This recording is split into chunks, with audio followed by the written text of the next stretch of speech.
Hello and welcome to the Frans van Katch interview. I'm Annette Young. The relationship between Pakistan and the United States has been anything but smooth in recent months. Some weeks back, Washington and Islamabad finally ended a long diplomatic standoff after NATO killed 24 Pakistani troops on the border with Afghanistan.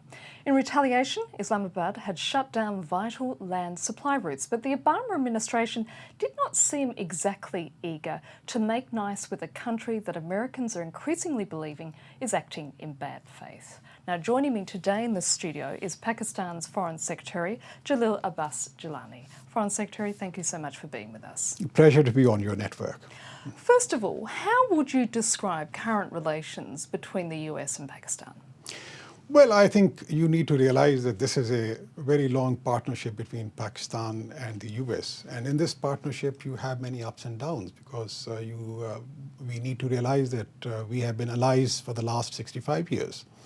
Pakistan has been involved in every initiative that the US took in this region, including during the Soviet invasion of Afghanistan. Along the road, as in any relationship, you have ups and downs. It's certainly reached a low point, though, hasn't it, in the last year or so? It certainly was a low point after the Salalah incident, in which 24 of Pakistani soldiers were killed. Certainly that caused a major sense of hurt in Pakistan because we were partners in our joint fight against extremism, terrorism. And we were all both working for the stability in Afghanistan. So accordingly, a mistake was committed, which resulted in the death of 24 soldiers. The least that Pakistan expected was a word of apology. That is something that took time, and that basically brought us to this standoff for the last 7 to 8 months. But many in Washington, D.C. believe that they can't trust the government in Islamabad when it comes to Afghanistan, that Pakistan is playing both sides of the game, pandering to the Taliban in Afghanistan, while at the same time trying to ensure that they still receive important American aid. Can you understand why the Americans feel angry? If you basically, if you look into this relationship, there are many in the United States of America which deeply appreciate Pakistan's contribution towards this, against this war on terror, and also creating stability in Afghanistan. The point is that we both have basically differences of opinion on some of the issues. On the basic framework, which is to establish peace and stability in Afghanistan, I think we are basically on the same page. Where we differ, I think certainly we have differences on the mechanism, and I think this is what is being referred to. We have a certain perception with regard to Afghanistan. There is a certain perception in the US with regard to Afghanistan, how to move things forward. If you look at the situation over the last couple of years, I think the stand that Pakistan has taken over the years regarding to reconciliation process, to have an inclusive approach, to have a political rather than a military approach to fix the situation in Afghanistan. And I think the stance that Pakistan had taken has been vindicated to a large extent. But there are claims that constantly that the ISI, your country's intelligence service, is effectively supporting the Taliban, and that as a result it's impossible to differentiate between the both.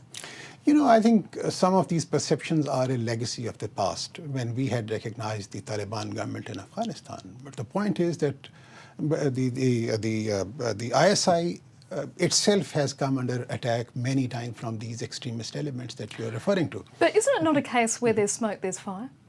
The point is that once ISI's headquarters itself came under attack, that basically shows that they're certainly not on the same page. The ISI certainly is not helping any of the extremists, and we are committed.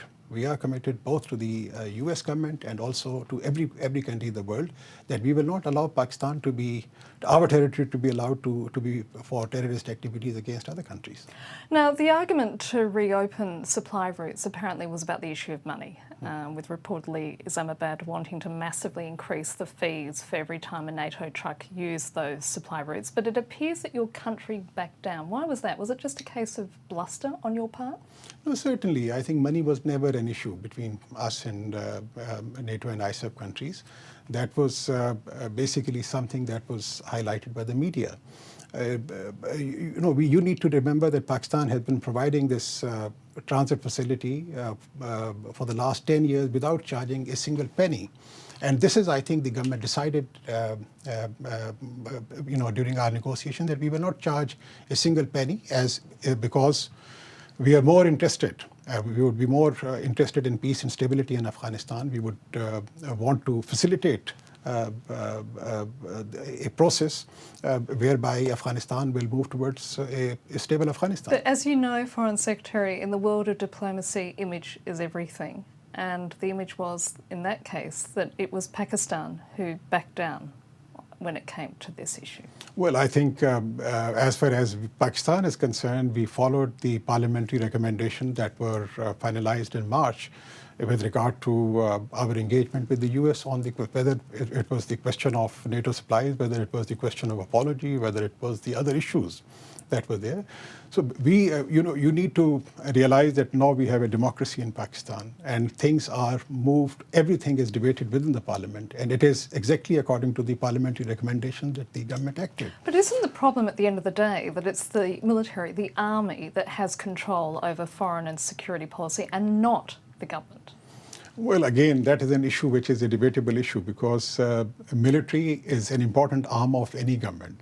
In any government, I can't sort of visualize any country where the military does not have its own inputs. Like any country in the world, the Pakistan army or Pakistan military has its input in foreign policy formulations.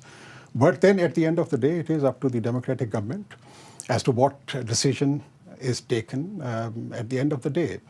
I think in Pakistan's context also, if you look at the developments which have taken place in the last 4 years, it is the political government which has been taking the decisions. Certainly, the input that we get from the army is very, very important, as is the case in any other country. But there's still much anger in Pakistan, isn't there, over the Osama bin Laden raid? But the Americans said at the time afterwards that they couldn't trust either members of the government nor the military, which is why you guys were not kept in the loop. Do you understand why they did it? I would refer you to a very interesting book written by George Tenet, the former CIA director, in which he repeatedly says that we could not have the kind of successes in nabbing extremists without the cooperation of ISI. So I see there is a degree of contradiction there. Pakistan cannot be trusted. If you look at the history of the last 10 years, most of the high-value targets, they were either apprehended by our security agencies or through a joint cooperative mechanism. So I really don't understand why this question of where this question of trust comes from. But it's a persistent issue, isn't it? I mean, it's not just the Americans, but there are many others in the West. I mean, the British Prime Minister David Cameron had a go at the Pakistani government for saying what he said was playing both sides of the game. Well, I think this perception was because of a certain environment that had been created in our region. But I think the way things are moving, I think probably we are moving it towards a positive trajectory in our relationship. And I have absolutely no doubt that you will see a lesser degree of such accusation against Pakistan.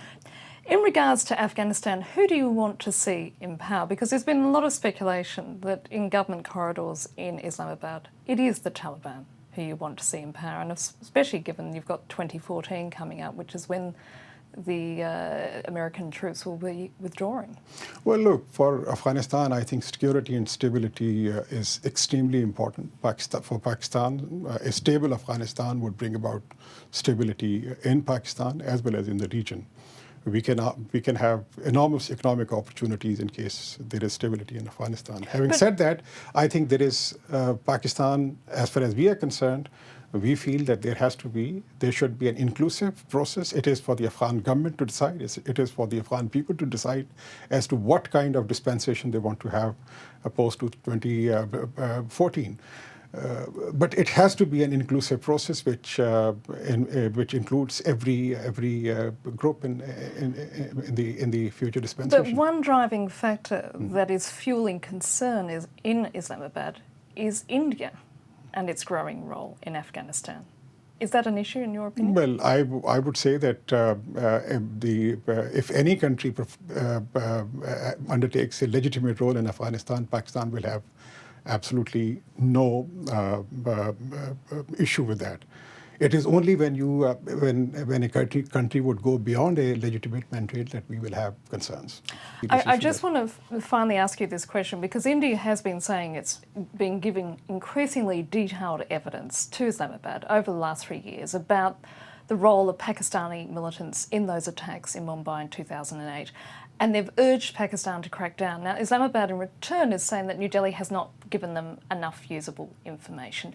Where do things stand on that matter?